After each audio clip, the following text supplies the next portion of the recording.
That is tough, but I cannot speak. Is it that obvious? Yes. Yeah. Is it rough? It's not going. That might not be bad for our listeners, though. I'll keep it quiet. Wow. Yeah.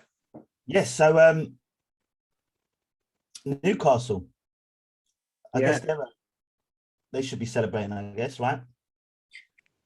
I know a couple of Newcastle fans actually, and the last week and a half have been a bit unbearable.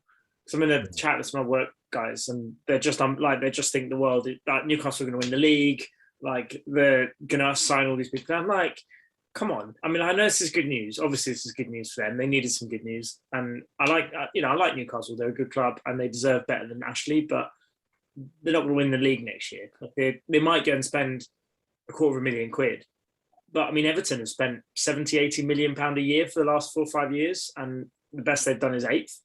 Like, and they've had some half decent managers. So I think so a bit of realism is needed from Newcastle, but they need to stay up first. Yeah, I was going to say they'll probably win the league next year because it'll be the championship.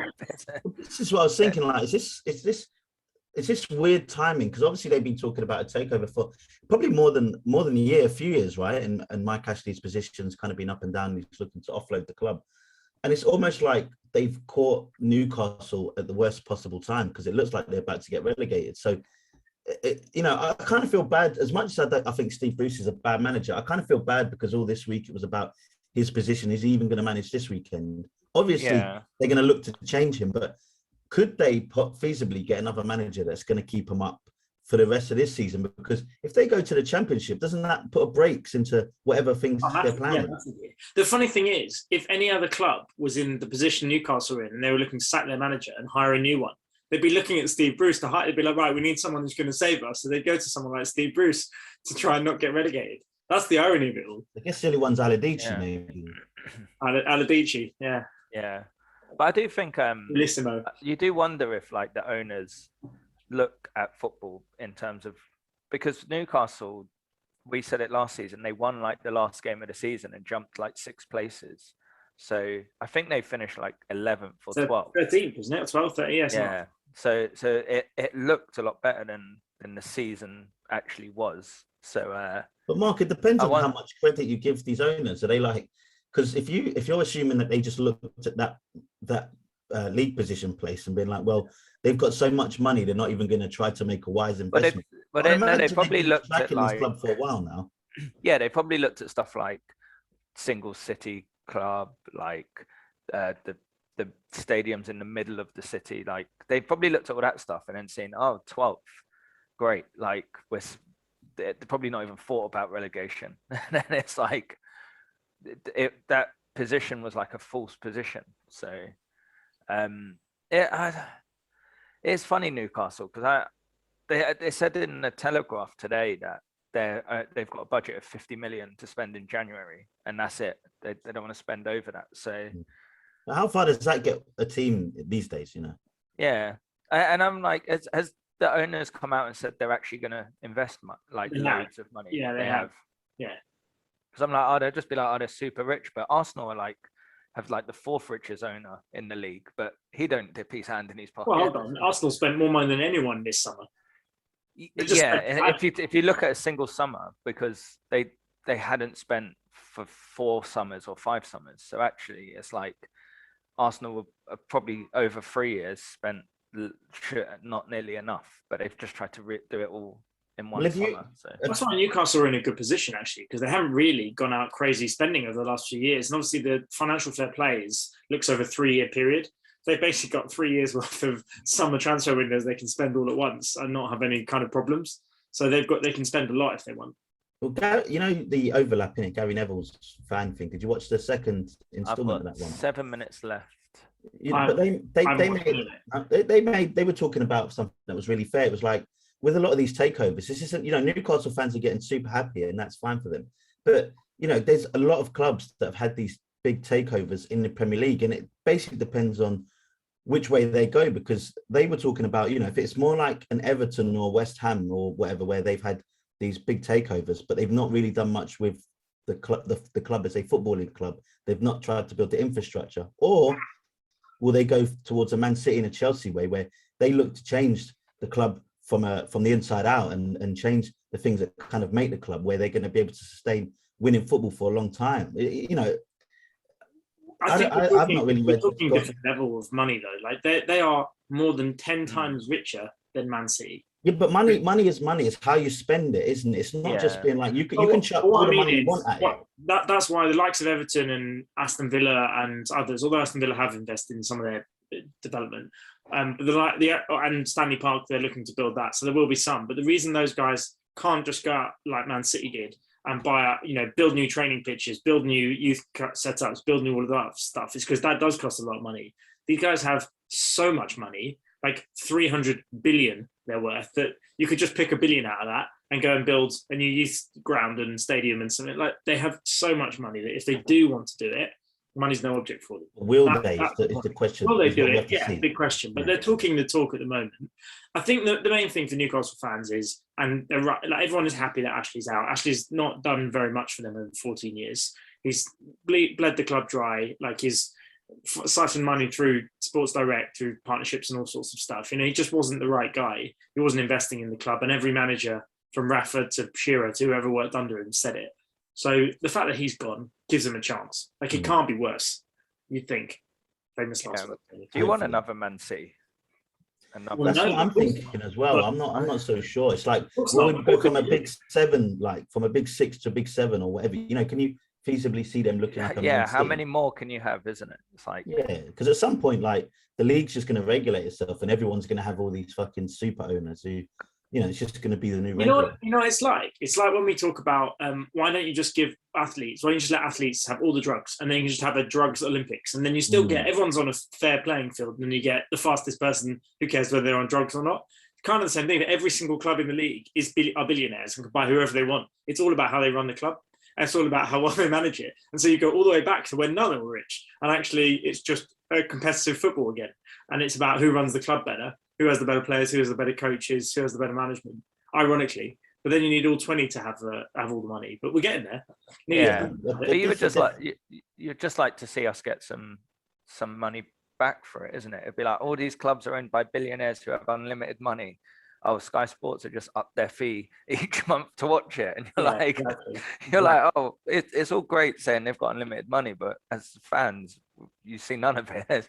Well, exactly that, and I was like, I guess because the only thing that will change in that scenario you just said, Dan, is that it's all kind of like foreign investors who are coming into the English game and might have a real effect on the FA structure or the way in which the leagues are set, because we obviously had the Super League and the introduction of that last season.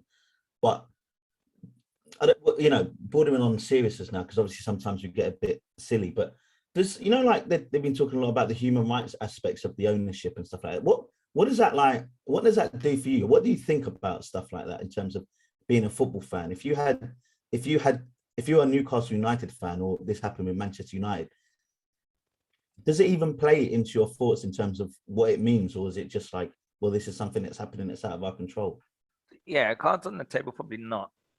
One, because I don't. For me to form an opinion, I'd have to look into it. So it's unlikely I would.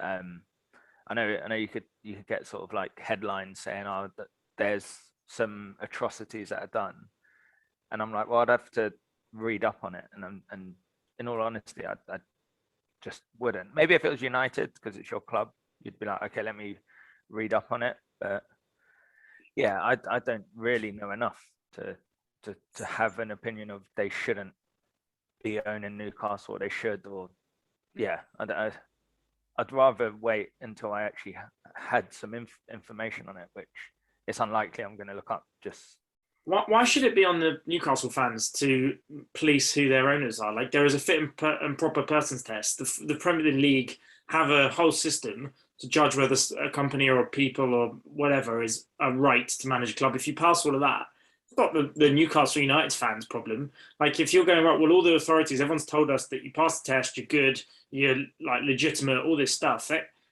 If you're telling us, fine, like, we don't know any better. The general fan doesn't know. Yeah, you can Google some stuff and you'll find arguments here, for both as anything. It can't be on the Newcastle Yeah. fans to suddenly stand up and be like, no, there's atrocity. Because if you dig deep enough into Abramovich, into what the Saudi Arabians are doing, into what Abu Dhabi group are doing, to any of them, you'll find stuff, right? Every single one of them, the Glazers, all of them, you'll find stuff. So I don't see how that can be on the fans are fans of their club. And if those custodians have come in and they've been given the green light, you just have to accept that. And I agree. I'm with you with that, because I'm like, one, the fans have no influence. In fact, the fans generally are the ones that get fucked by this stuff. Mark, you just said like Sky Sports prices going up. Tickets to games are going to go up. The fans will stay committed because they want to be committed to their clubs, regardless of who own it. And I don't think there's been too much conversation that has been putting the fans down. There's been some about, they're celebrating this, and these are a group of people that come from a country that have human rights issues. But the majority of the Newcastle fans are just happy that Mike Ashley's gone. Like, it could have been anyone buying the club. Although there was that photo of the Newcastle fan, weren't there, who had like the headscarf on, the Saudi flag with a beer. Today there was loads. The whole stadium was full of them. They actually sold out in all the fancy dress shops in Newcastle. They sold out of that costume with the headdress. They're sitting there drinking beer. But I just think I think the Premier League and teams in the Premier League have already, for lack of a better term, and this isn't just with the Newcastle ones, they've already made a deal with the devil. We've already got these outside influences that are coming into the Premier League and clubs all over the world. And it's like, well, what are you supposed to do about that? Because if the game's going to continue to grow and everything's about more money, bigger revenue, bigger games, what's going to happen? There's no aggression. It's not like you're going to go back to kind of like these family-owned clubs from people that are from England. And then what does that mean for the clubs as well? Does it just mean they're not going to be able to compete on the world stage? Would we be happy if English teams weren't competitive in the Champions League, for instance, or in Europe, or even in the Euros and World Cups and all that stuff? Because we'd like the English clubs to kind of go back to a bit more of a traditional setting. I actually have no idea. I'm just thinking, is it a massive issue that we have all these clubs that are being owned by foreign investors, essentially? I actually don't know the answer. I think only if it starts to influence the game. I think the biggest thing, like the Super League, for instance, potentially the Super League, if they started doing like the 39th game or whatever it was, the world tour, if they started doing like kickoffs at unreasonable times to fit other audiences. What if the first penalty was sponsored by Coca-Cola?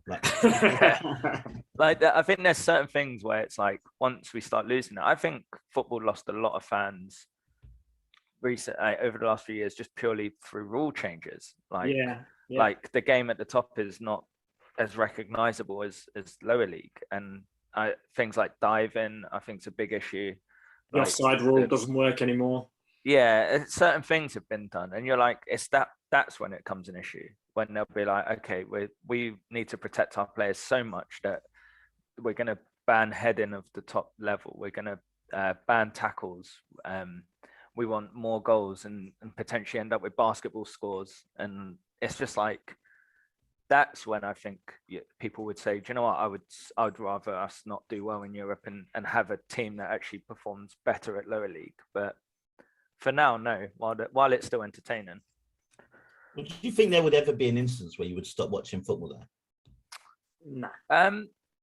No, I'd still watch it, but I must admit, like the last few years with mainly it's just the time wasting, the cheating and the diving. It made it hard. It seems like maybe the last year and a half they've got a little bit better at it, and I feel like when there was no fans in the stadium, there seemed to be a little less like play acting. But there was a period where I was like, this is actually quite unbearable. Like at the time, if your team goes 1-0 down with 20 minutes to go, that ball's only going to be in play for about 2 minutes. Was it the Barca PSG semis or something, where it was just like there was like two snipers on the roof of the arena, taking one out. While players like Salah continue to do what they do this weekend and last weekend and the weekend before, you can't not watch it. It's just ridiculous. Yeah, it's still a good product for the most part. And it's like, I think we've got pretty good access to as much football as we want, as much or as little. And it's like, maybe we won't watch it as much as we did in the past or whatever, but I'll tell you what I do think will happen though. I do think, and you're seeing it this season a lot, but the women's game is finally starting to get a bit of traction. You're finally seeing it Like even just little things, like because I get BBC notifications on the sport updates. They update on the women's game and the men's game now, and like they talk about it on Match of the Day. They talk about it, like here, you see it being talked about a lot. And I think if the men's game goes so far the other way eventually that it becomes unwatchable, then you will end up actually with people watching the women's game or other levels of the game and happy just because they love football, just want to watch a game of football that actually isn't full of idiots or with stupid rules. Yeah, I've watched the women's football this season. It's But not I bad. did watch. Who was on the other? It was on like 2 weeks ago. Arsenal, Tottenham. Arsenal Everton. Yeah, and the stadium was a small stadium. It was like a League Two stadium, and it was half empty. And my girlfriend was just like, "This is sad. Turn it off." It was just like, it's like, look at it. It's like a training match. There was just so many empty seats and no atmosphere. It was like, oh, turn this off. I was like, oh yeah, might as well. There you go. Well, another sad match you probably watched was Man United. Once again, Leicester City. We keep talking about week in, week out.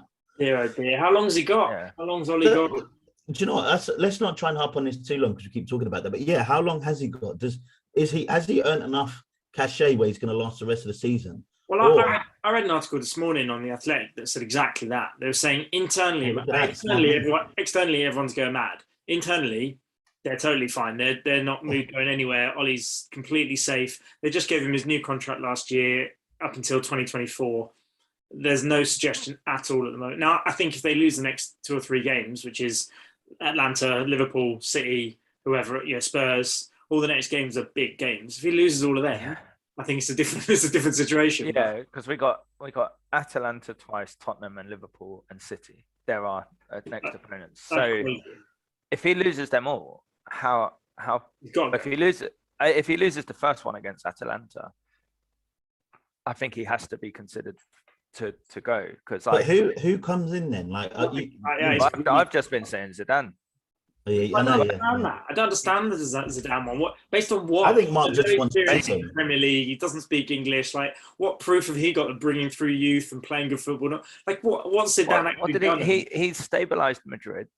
He won the league with Madrid. He won the Champions League back to back. He went back to Madrid and won the league.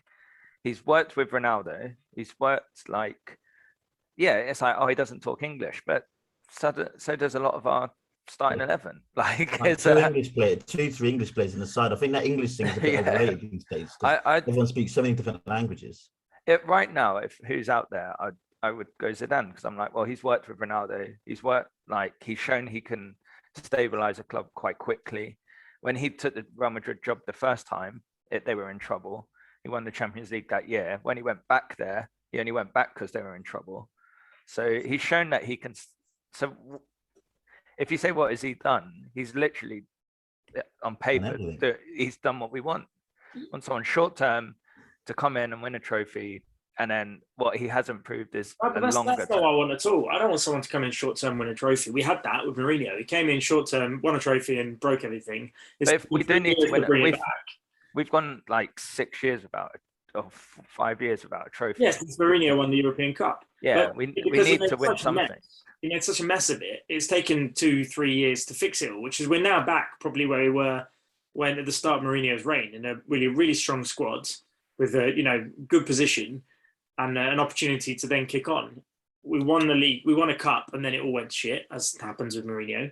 You don't want someone to come in and win a cup and it will go shit again. Otherwise, you're going to have but at some point, years of crap. At some point, you do have to win trophies. But what you're looking at, Mark, I think, is that the reason why the Premier League is such an important thing to win versus like cups and stuff is that it's a much more accurate reflection of the stand in which your club is at. If you can win a cup, you can win Arsenal won 2 fucking FA Cups.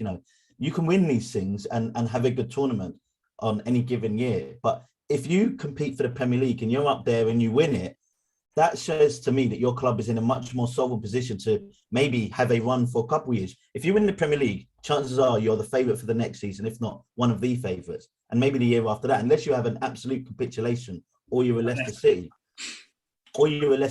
But I think what you're talking to, Dan, is you don't want a short-term fix for a long-term problem. You want proof that this club's going to be in a position where now you can compete with Man City, Liverpool, Chelsea, year in, year out. and compete for Premier Leagues and then hopefully more. I always think that cups are like supplementary to what you want to do. Is essentially just win the league, you know. I don't know. Yeah, agree. Wouldn't mind And disagree. So like, obviously for years I've said long-term solution, like, but at some point that you go 5-6 years and you're like, okay, our progress is slow here. Then you start looking at our youngsters that have come through, like Rashford, Greenwood.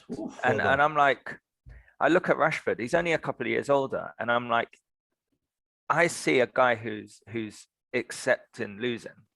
And I think that's down to not winning trophies. Like, they talk a lot in. So is that Rashford or Ole? Rashford. I think he's accepted losing. Like, he's lost a couple finals. When he loses matches, he doesn't look like a Bruno. Like, he missed the penalty for England. Yeah, well, it's interesting. Ole said to him this week that he wants him to focus more on football and stuff than kind of his extracurriculars. He's on every third advert now.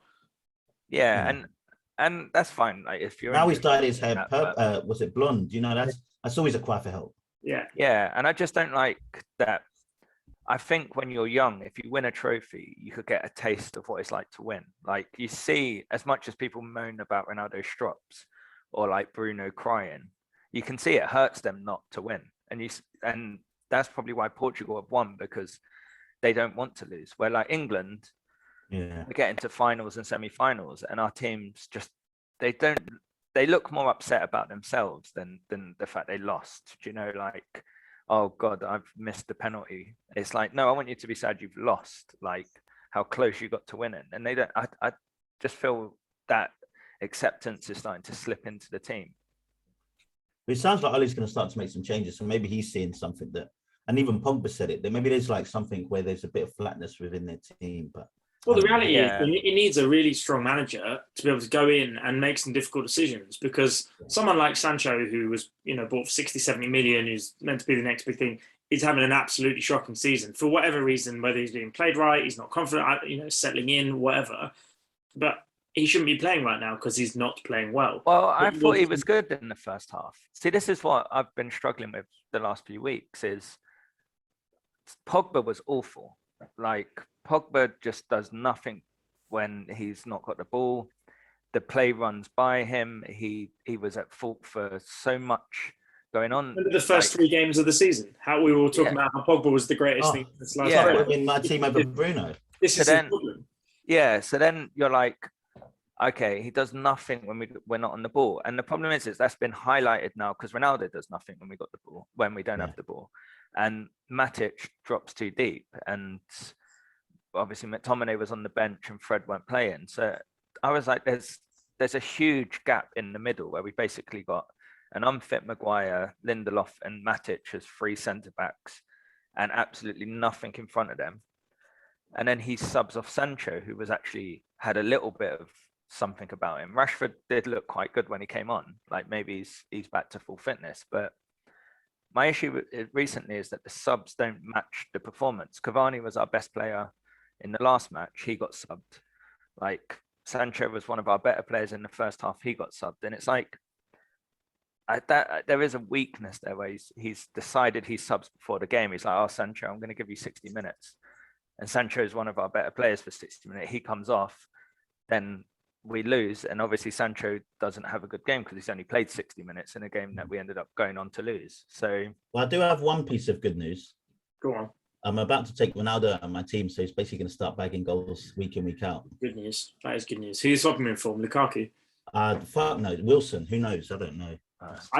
Wilson always scores. Always. Yeah. Kane just scored his first Premier League goal, so now, maybe he'll start banging. The funny thing about Kane is he's got 10 goals this season already. Everyone's going on like he's had a terrible start. He just doesn't score. Where, though? Well, he scored a hat-trick in that Conference League. He scored the hat-trick in the Cup. Like, he has actually... But you're talking about farmers, like. You're talking about farmers. This season, though. But and not even to take the Mick farmers, legitimate, real they're farmers. They're like the farmers' apprentices. They're not even like fully fledged farmers. You know what I mean? They're like learning their craft. You can only score against whoever you're playing, whoever's in front of you. He can't help it. He's getting shit teams put in front of him, and the guy scored nearly 10 goals this season. It's like 6 weeks into the season, but everyone's going on like, "Oh my god, what a drought! Can't believe he's not scored in He the scored Premier his League." first Premier League goal I today, know, Dan. but it's not like he hasn't been scoring ever. And the whole thing with Why England did you last week. have a big hard on for fucking Kane? Like, why are you defending him like this? Because he scored for England, he scored in 15 games in a row, and then the one game he doesn't score, they're going on like, "Oh my god, Kane, his head's The not final? right." Last week in the England game, Kane didn't score, and they're like, "Oh, his head's not right. I can't believe it. We need Kane back. Like he's not going to score again." He scored in the last 15 games in a row for England. Like, chill out. I don't know. I think you're being a bit too kind. Yeah, His I first don't Premier think League goal. it can't be the last 15 in a row. It is. You cost like what's he 15 cost in a like row. 11.5 in fantasy football. If you cost that much, England You need haven't to played be scoring 15 goals. games since we played Italy. in it. Like, I know there's been a lot of international breaks. qualifiers. Sorry, qualifiers. Yeah, what's 15 he talking qualifiers about? in a row. Just coming up with some fake stats now. It was qualifiers in a row. Sorry, obviously not including the Yeah, Euro. but 15 in qualifiers, you have one, potentially two good teams in your group, isn't it? So it's Yeah. all good smashing Let's them in not bring in against- this Carabao Cup of a European fucking league or whatever we're talking about. The nothing cup. I mean, Jesus Christ. My point is the media get hyped about stuff after one game, like with Ollie, like with Steve Bruce. Like after today, Steve Bruce is gonna have a nightmare week. Of course he is. I don't think he's going to make the week. To be fair, I mean they're just poor, man. Newcastle are just poor. I don't think he's going to make the week. Just a little one on Raheem Sterling. I said to you earlier, Dan, you wasn't aware, but apparently he's not happy with his playing time at Man City. Yeah, I heard that. I heard that. Big deal, not a big deal.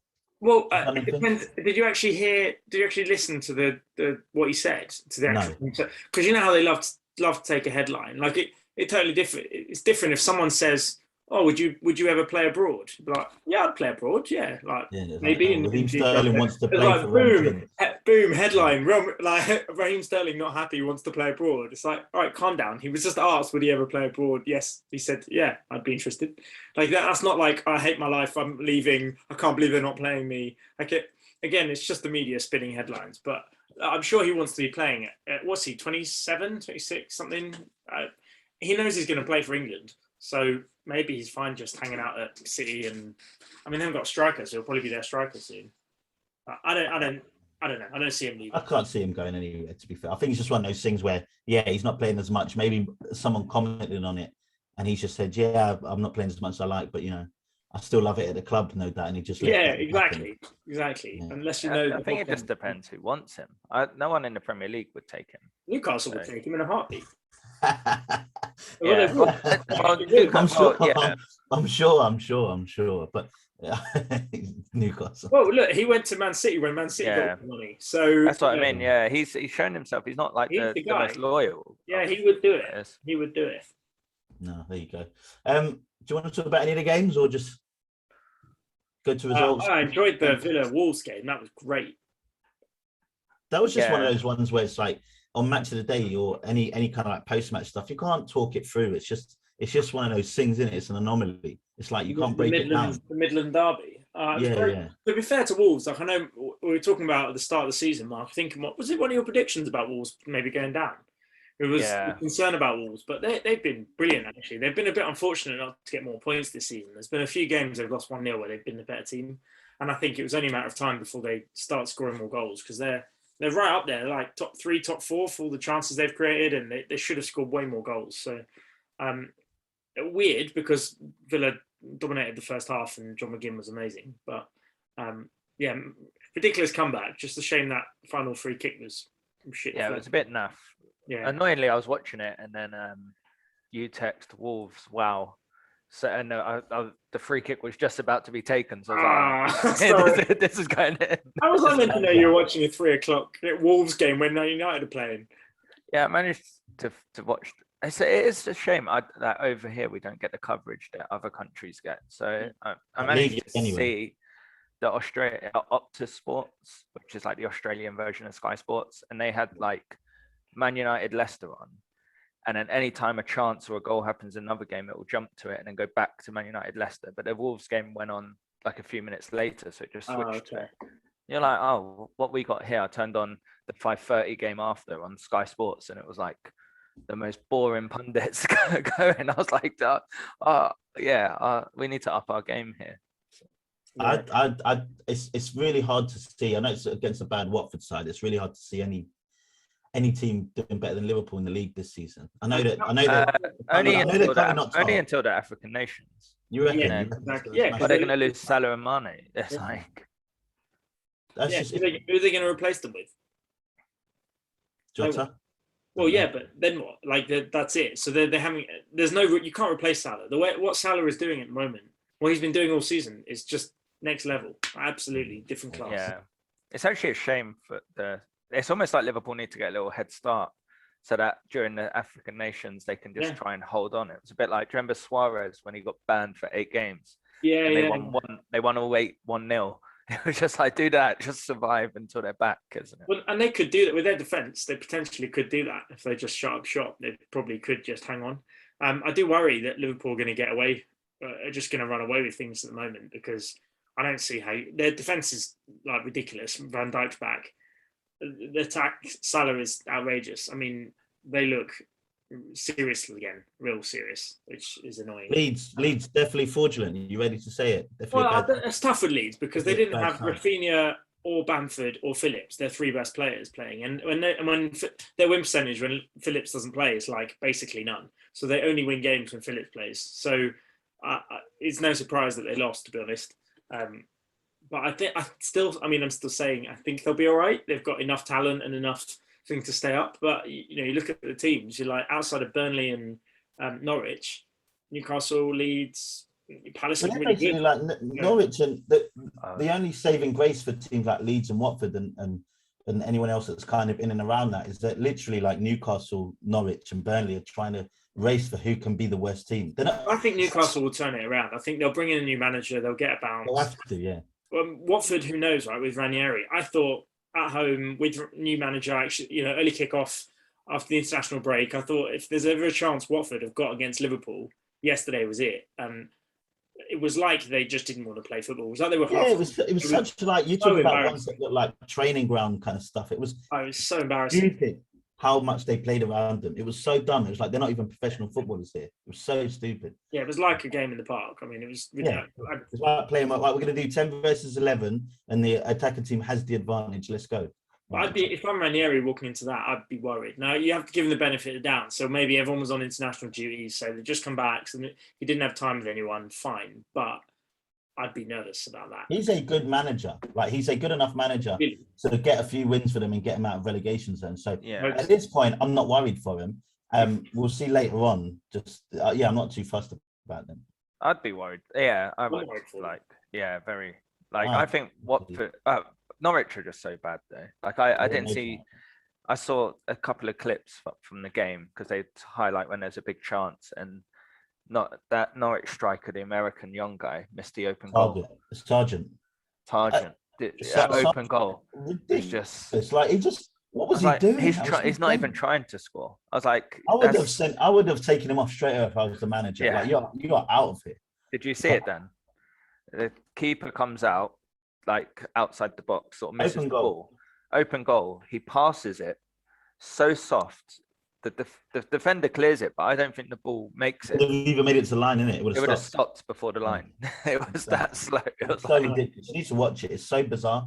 I would have. Oh man. So the thing with Norwich, they're going down. Right? Of course they're going down, but don't forget their first 5-6 games in the season. They've played Liverpool, City, Man United.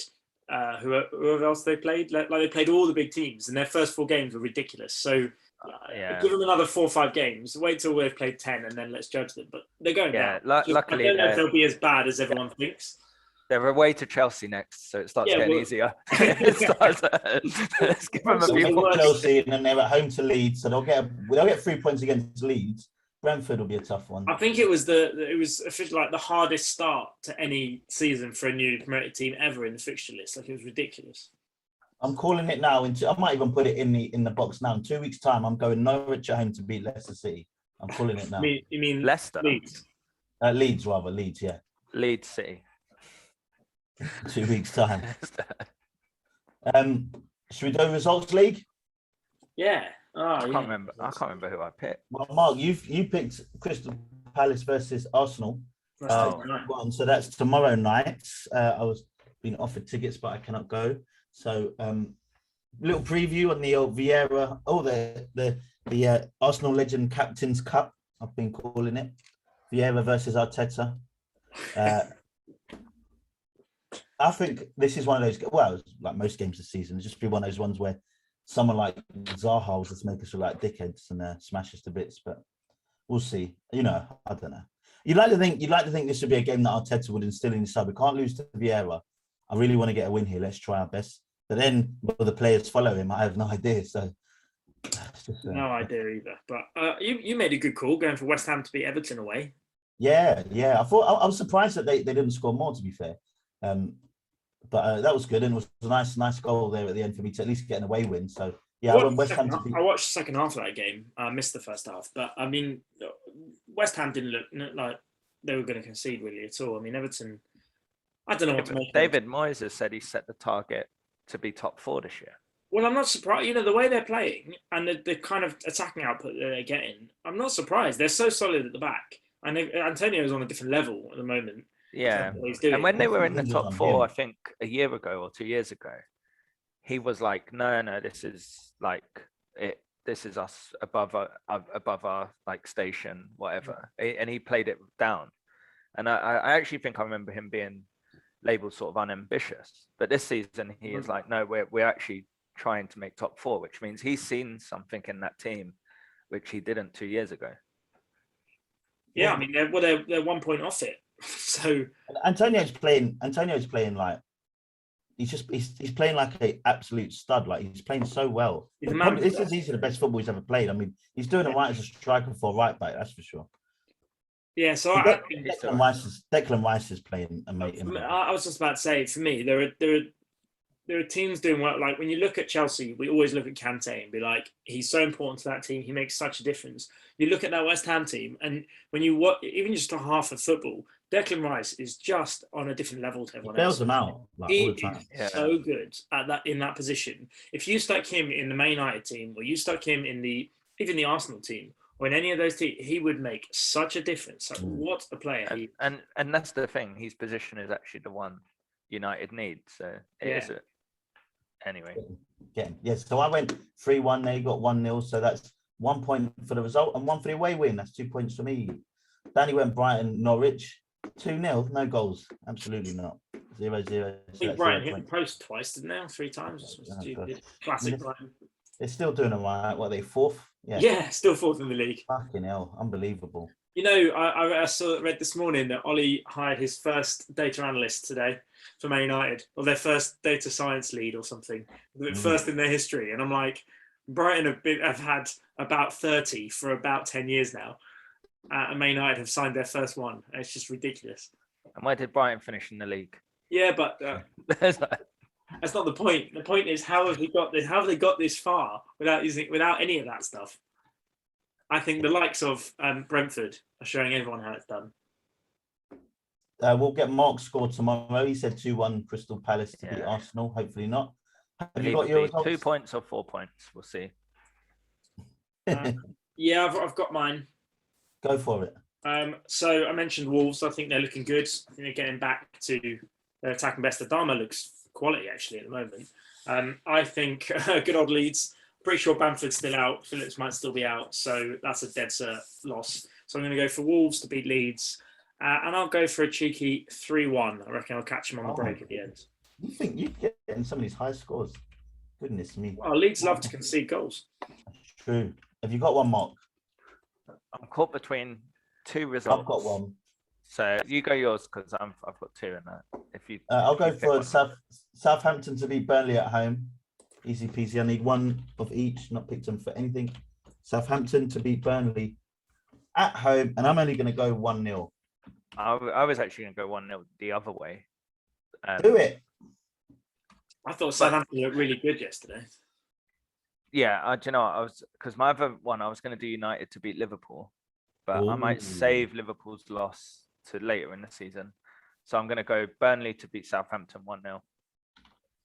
Why do you want to save it till later? Do you not No, that's exactly what I was thinking. That's To save like, it. yeah, just purely from an odds point of view, Liverpool are more likely to lose Well, when no, they don't have Salah or Mane. Yeah, I'm waiting till the African Cup of Nations and they've got some injuries, and then I'll pick them to lose. Because at the moment they don't look like losing anything. Anything else? I think that's it. We've got no Champions League. Fantasy football. Did you do the who did the All Talk transfer last week? I can't remember. Should have been Me, Mark. I think.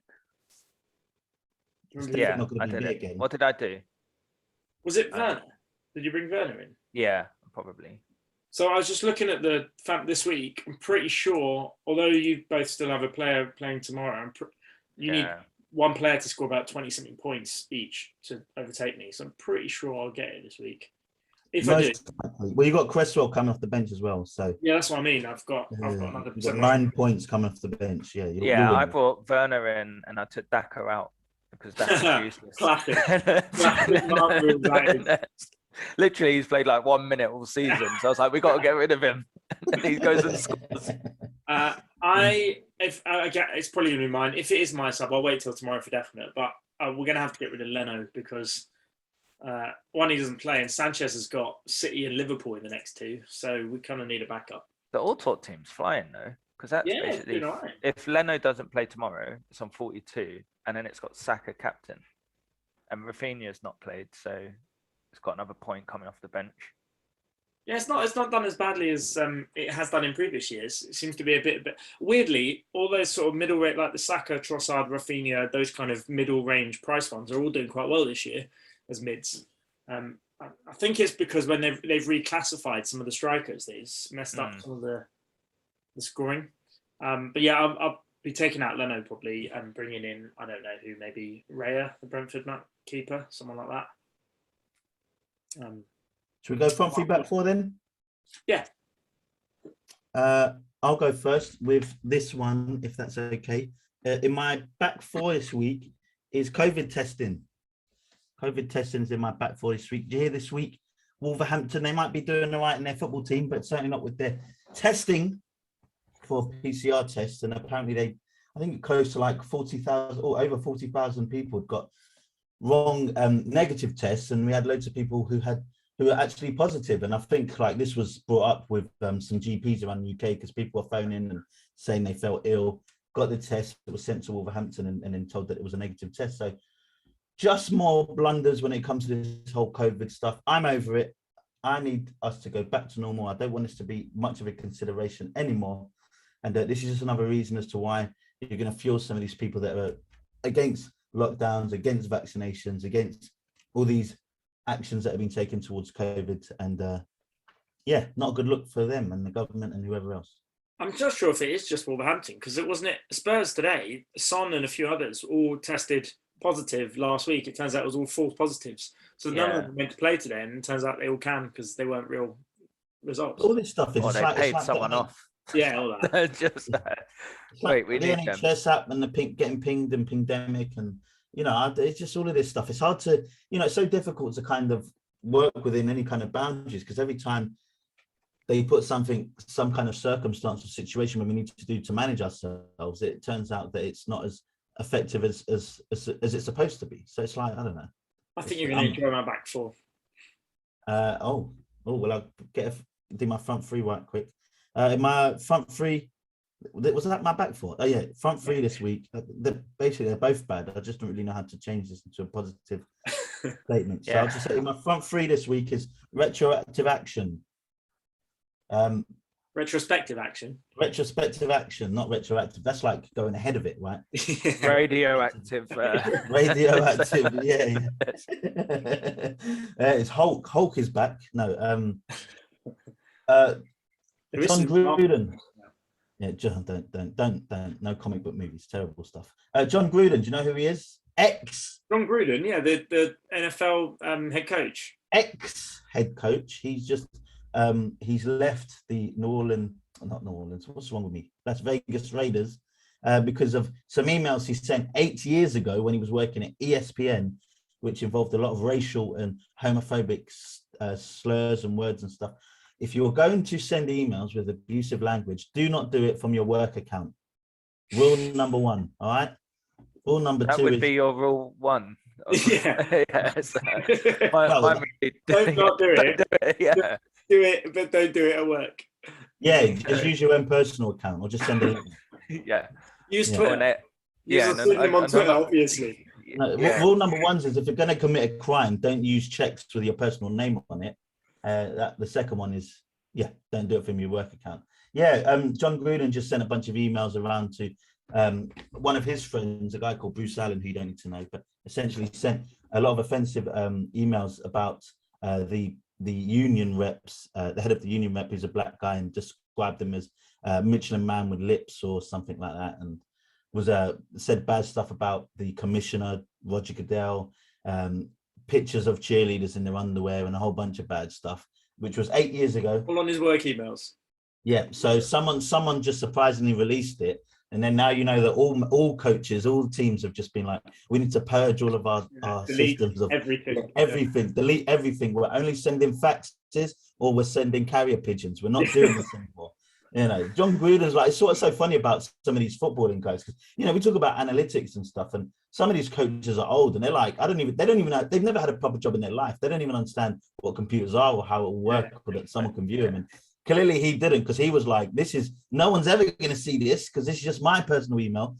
And lo and behold, you've just left a trail of shit, and lost your job. I mean, he'll be okay. He had the highest contract of any NFL head coach in the history of time, which was, is that right? 10 years, $100 million. Yeah. Which How is many crazy. years in was he? Like 3? 3 years, 3 years. So 10-year contract. The guy's old as well, isn't he? In his like 60s. it was a crazy contract. I mean, the owner Mark Davis is a lunatic as well. You can see him, Google him, check his haircut. That's someone making bad choices. So yeah, there you go. Oh, there you go. I like how that was your fun 3 though. That was good. Yeah, I don't know. I just couldn't think of anything positive this week. Yeah. I might as well go with it. You'd be pleased to know my back 4 this week is Kyrie Irving. Oh yes. Which I was surprised you didn't mention. Actually, I thought you might do with your comment. I don't know if you've seen. I assume, Mark, you know the story, but for those that haven't, Kyrie Irving. How would Mark know it? He doesn't even know who Kyrie Irving is. Well, it's been pretty big news. He plays for the Brooklyn Nets basketball.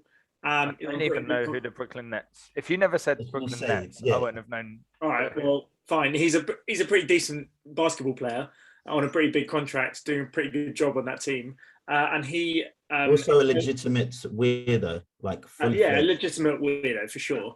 But he has been banned. He's been banned from playing and training with the team because he refuses to get vaccinated. So this is a really interesting one, I think, because he also thinks the earth is flat. Well, New York's have a vaccine mandate, which is for another day, and it's not a political conversation we need to get into whether it's right or wrong. There are reasons for and against it, obviously. But they have a mandate, which is if you're not vaccinated, you can't go to work. You can't do things, which I think is a problem in itself. But if he just came out and said, like, I'm anti-vax and I'm not doing this, blah, blah, blah, and this is why. But he's come out and be like, look, I'm not anti-vaxxer. Like, I get it, and I get the benefit. I just don't want it. And they're like, well, you can't play then because we can't risk you giving the rest of the team COVID because it will screw us up. We're going for, if you give the rest of the team COVID, we have to forfeit games. Like there's a rule in New York that says you have to have vaccine. So in New York, you only need to get one vaccine. You don't need to be double jabbed. You need to get the one. He's turned around, and so I get his point of view, which is like he's like, "It's my body. I don't want to put a vaccine in it. I don't know what it will do to me. So no." And they said, "Well, then you can't play." And he's gone, "All right, fine." The problem is they still have to pay him his contracts, so he'll still probably get paid his millions. He's going to sit on the sideline for whatever. I mean, I don't know what. And I interviewed him last week. He did his first interview since all this came out, and he was like, "Look, I'm not really an anti-vaxxer. Like, I get it. I think it can work. I just don't want to do it for me." And they're like, "But can you see how what you're doing is almost like making a stand and supporting the anti-vaxxers?" And he's like, no, it's none of that. No, I'm just doing it for me." And they're like, "Well, what's his name?" Kyrie Irving. Kyrie Irving, Kyrie. Either he feels really strongly and he wants to lead this charge, and fine. But he's sort of sitting on the fence, doesn't really care, doesn't realize what he's doing, and also. The thing I felt like I watched the interview, and I did see an American athlete talking about not getting the vaccine, and I thought he talked quite well. No, I think that might have been. I don't know how much he's been speaking, but I feel Oh. like Kevin Durant spoke on his behalf as well. Yeah, Kevin Durant spoke on his behalf. But Yeah. the thing with Kyrie, okay. like Kyrie does legitimately, from my point of view, wants to do his own thing. So he doesn't want to necessarily lead people a certain way. But because he's getting questioned about it, it's hard for him to avoid it. He has no concern about really what the general wider optics about it are. He made a comment about bringing awareness just because he's trying to cover his own back. He just wants to do his own thing. I mean, like before every game, he goes around to burn sage around the court and starts waving it around. I mean, he's like, yeah, he believes the earth's flat. And when he was questioned on that, he's like, why is anyone bothered about what I just said? Well, you know, you're a prominent figure. He just said the world's flat. What do you expect? You know, he's like, why is there so much attention? And this is why he's in my back for, because he doesn't realize he's putting himself up as the voice, the guy who's leading the charge on anti-vax, blah, blah, blah. And he actually isn't. He doesn't care about any of that. He just has his own agenda and is doing his own thing, but he's missed the point completely. He's a strange guy. He's an odd guy. He's known to be an odd guy, and he's known to be an odd guy. Well, he's going to sit on the sidelines and earn a lot of money for the time being. Good for him, because he's that good. They'll keep him for a season and let him sit him on the bench and play him next season. Maybe, well, if he's allowed. I mean, who knows how long this will go? He's too good of a player. Like the basketball's different. They will sit you for a season or two just because you're that good, because you'll never get a generational talent like him. Like he's legitimately like one of the best players that's ever played the game. He's unreal. So they'll wait. Maybe. In my front three, more positive news. My front three is a city in Canada, actually the city of North Vancouver. So, and this might interest you, Mark, because you mentioned this a while ago when we were talking about it, but they announced on Thursday. North Vancouver? Well, no, what I'm going to tell you. They announced on Thursday that they are becoming the world's first ever city to be heated entirely from Bitcoin mining. So, not only are they producing Bitcoin, but they are using the thermal energy from their country out in Western Canada to heat the entire city. So they have free energy now. So we've got this massive energy crisis over here. And them over there have gone, hey, I know what we can do. We've got waterfalls, we've got all this hydropower, we've got everything. We're going to mine Bitcoin, and the heat that comes out of that and the energy it produces, we're going to use that to funnel into our network to create free energy for the whole town. So the entire city is now completely running on free energy, and they're mining Bitcoin on the back of it. Genius. Yeah, I've got a second-hand car I want to sell them too. What do you mean? I mean, is that not clever though? Like, talk about. I don't know. I mean, Bitcoin's a myth anyway. You're gonna. For me, it sounds like they're just gonna get. Right? Regardless, they're gonna fuel their city with energy from what? An air source of nothing. Bitcoin's nothing.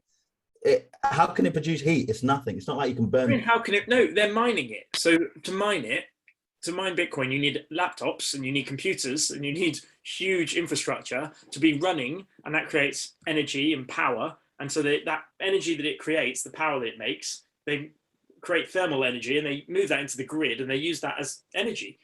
Dan, just assume that I'm the John Gruden of this show. Yeah, I ain't got a clue what the fuck you're talking about. It means nothing to them. Anyway, that's what they're doing. So they are the power of Bitcoin. Not only is it doing other things, it's now powering entire cities. Yeah, well, we'll see when the blackout hits. That's my front three. All right. So I'll start with my front three. I'll start with my front three. So Michael Caine. I don't know if you saw, it was trending this week that he's retired. Michael Caine. I've got a Michael Caine impression. Retired from what? Acting. So isn't there a film coming out literally like in the next couple of weeks with him? Probably filmed ages ago, but he did come out. The reason it's in my front three is because he came out and said, "No, I'm not retiring." But loads of official sources have all come out and said that he's retiring. So then loads of quite funny memes came out about who's Christopher Nolan gonna cast as his father figure now. After hearing the news, Nolan's retiring from directing. So yeah, there's quite a link between Nolan and Michael Caine. But yeah, I'm pleased because I like him, and yeah, even though he just tends to have like 5-minute cameos these days, they're still. Isn't he like 85? I mean, how much can you expect of him? I just love it. I love. There's so many actors who just are the same character in whatever they play. Like they just don't change, isn't it? It's like Samuel Jackson, Clint Eastwood's like 95, still doing the fucking thing. yeah, The Rock, Michael Caine. They're just themselves on screen, and they get quite a few parts out of it. He was born in 1933. The man is 88 years old. Like, give him a chance. If he wants to retire, let him retire. No. He's like, my pension scheme just isn't good enough. That's it. Ridiculous. Absolutely ridiculous. Some people are all about that grind. He's so old. He's so old. He's literally going to play a security guard in the office on a night shift. Like, that's how old he is. Yeah, exactly. You can't knock him for playing the old granddad when he's 88. Well, what else is he going to play? He's going to be like that guy from Taken. He's going to be like in an action movie next, but just Liam Neeson, yeah.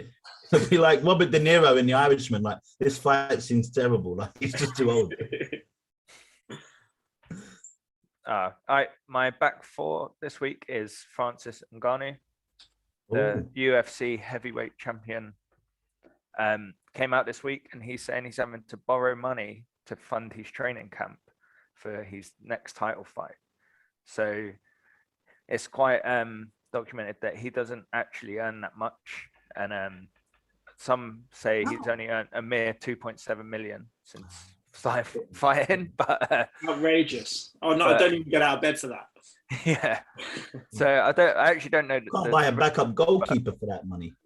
But he spoke about he got a title shot 4 years ago against Miocic and lost it, and he said he actually made a loss on that fight, like, to cover, because winning sound a lot, but actually when you have to pay sparring partners, training camps, a lot of these UFC fighters have to move home, or like he was training in France at the time, but like now they move to America and try and stay a bit closer to reduce the costs. But yeah, it sounds like one of their poster boys, the heavyweight champion of the world, is talking about having to borrow money from friends to pay for the fight camp, hoping that he wins to be able to pay him back. So I think that there's some bad management going on here. I mean, he shouldn't be in that position. Either he's not got a good manager, or like he should be on a different contract. His money is being stolen. It's being siphoned. Well, it's because he sometimes if you get like fast tracked up, then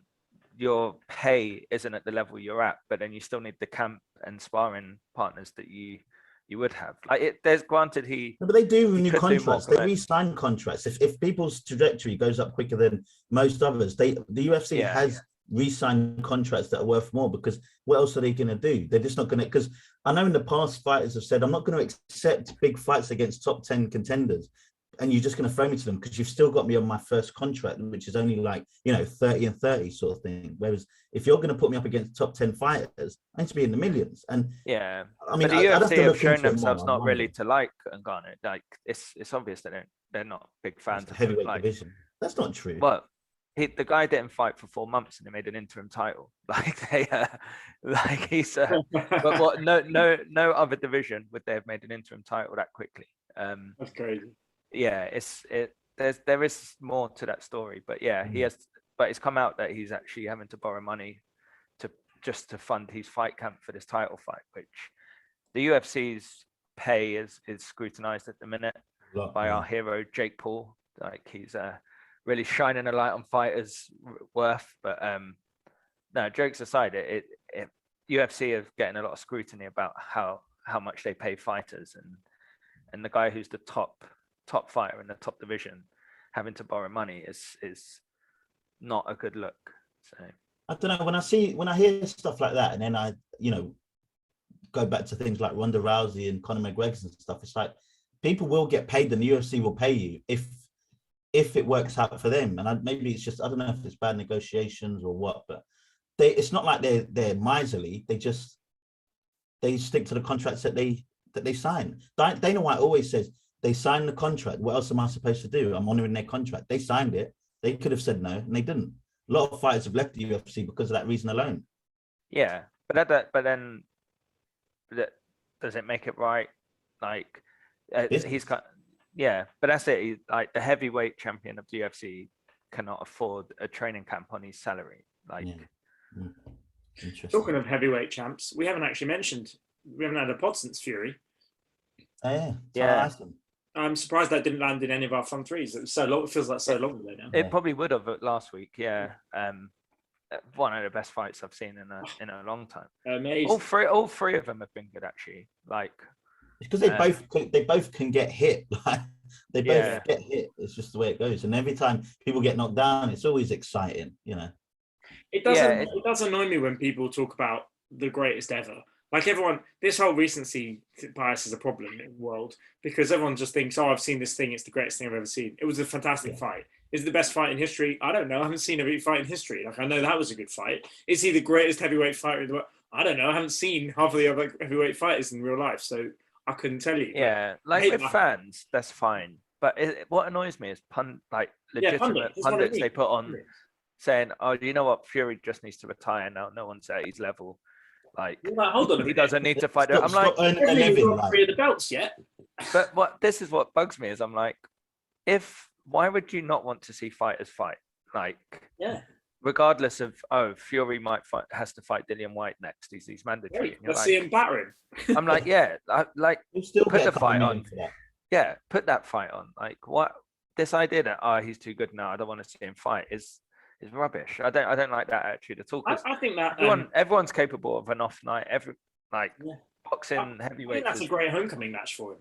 British bout. I think that'd be a good fight. I actually want to see Wilder. I've got it in my head now. I want to see Wilder versus AJ, and then whoever wins that could probably fight Tyson Fury again. Like, Wilder's not going to fight Fury again. Yeah, 3 times is enough. No, but I do.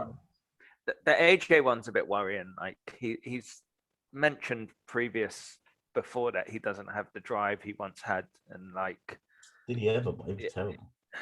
But like he was manufactured. The Yusk was just so it was just such an odd performance, and I'm like, I don't know how the rematch will go, but if he's anywhere similar to how he was in the last fight, he's got no chance. You can say the same. Was it Ruiz? Also, really bizarre performance that time where he lost it, and then he came back in the rematch and did his normal thing. But my problem with Joshua has always been he feels manufactured. It feels like he has been sugarcoated. The only time I've ever seen him where he wasn't fighting this kind of like 1-2 ABC boxing, like, hands up in the head, 1-2, 1-2. The fight against Klitschko, he looked like an actual boxer, and he looked amazing. The Klitschko fight was still one of my favorite fights I've ever watched. It was great, and I thought, maybe he's turned the corner here. And then obviously, like with some of his other fights, and then losing to Usyk, he is what I thought he was. Yeah, he's still better than people. Like people like Povetkin are actual good fighters. So he has beat decent fighters, but I still want to see him fight. This idea that Fury's the best, so he shouldn't fight him always. I'm like, that makes no sense. Like, you have to clear your division out for me to consider you the best ever. Or people just forget as well. It's their living. It's how they make their money. Like, what's he going to do? Go on Strictly? I don't think Fury needs much more money now. Dan, you think that at some point you'd be like, do you know what? I've earned enough. I'm good. Like, no, you're fine. I think Fury would be because he's a gypsy.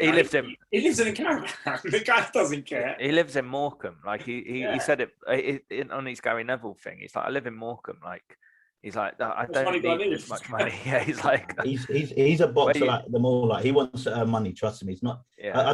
When he says stuff like that, I don't quite believe that, because no, you're a multi-millionaire and you'll continue to fight so you can earn more millions. That's just the way it is. Wow, baby. Yeah. But I think he batters Dillian White. But I think Dillian White goes. But then everyone's capable of an off night. Like, I've seen him struggle against average opponents. Like, so he could fight Dillian White and think, well, I've knocked Wilder out, and turn in a bit overweight, like a bit dodgy, and get caught. We've seen he can get hit. So, well, the thing is, when he gets hit, that's what doesn't stop him. He's not a perfect fighter by any means. He gets hit. He's just a freak of nature. Yeah, he took a big punch from Wilder, didn't he? A couple. Yeah. Yeah. Anyway, I hijacked your. Yeah. No, I'm glad I would have mentioned it the week before, but as you said, stuff moves quite quickly. So. Right, we'll see you next week. Yes. Big game for Man United, Liverpool. They're going to get absolutely stomped.